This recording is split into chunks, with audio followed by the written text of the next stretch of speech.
Hello दोस्तों, आज मैं जिउतिया व्रत कथा के बारे में कहना चाहती हूँ उन माता और बहनों के लिए जो घर से बाहर नहीं जा सकती हैं।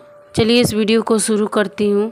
जिउतिया की कथा के अनुसार एक बार चील और एक लोमड़ी नर्मदा नदी के पास हिमालय के जंगल में रहते थे।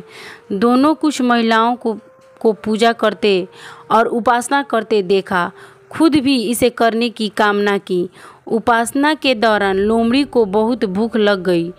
वह जाकर चुपके से मरे हुए जानवर को खा लिया। दूसरे ओर चील ने पूरे समर्पण के साथ व्रत का पालन किया, उसे पूरा किया। अगले जन्म दोनों मनुष्य के रूप धारण किए और चील के कई पुत्र हुए, लेकिन वह सभी जीवित रहे, लेकिन सियार के पुत्र होकर मर जाते थे। इसे बदले की भावना से उसे चील के बच्चे को कई बार मारने का प्रयास किया, लेकिन वह सफल नहीं हो सकी। बाद में चील ने सियार को अपने पूर्व जन्म के जिउतिया व्रत के बारे में बताया। इस व्रत से सियार ने भी संतान सुख प्राप्त किया। इस तरह यह व्रत सुख की प्राप्ति के लिए जगत में प्रसिद्ध हुआ। और जिउतिया व्रत जितवाहन की कथा। इस कथा के अनुसार जितवाहन गंधर्व के बुद्धिमान और राजा थे। जितवाहन शासक बनाने से संतुष्ट नहीं थे। परिणाम स्वरूप इन्होंने अपने भाइयों को अपने राज्य को सभी जिम्मेदारी सौंप दी। अपने पिता की सेवा के लिए जंगल चले गए।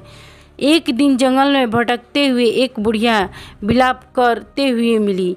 बुढ़िया से उन्होंने रोने का कारण पूछा। वह इस पर उसे बताया कि एक ही पुत्र है जो उस नागदेव को भेंट स्वरूप देना है, और आज इस लड़के का नंबर मेरे बेटे का पुत्र का नंबर आया है। इसी समस्या को सुनने के बाद जितवाहन ने इसे आश्वासन दिया और वह उनके बेटे को जीवित वापस लेकर आए।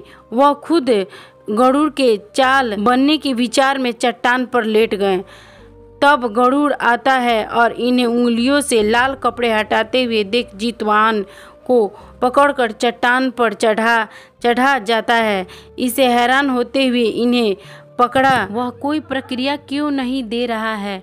तब यह जितवाहन के उनके बारे में पूछा। तब गरुड़ जितवाहन की वीरता और परोपकार से प्रसन्न होकर सांप से कोई और बलिदान नहीं लेने का वरदान करता है।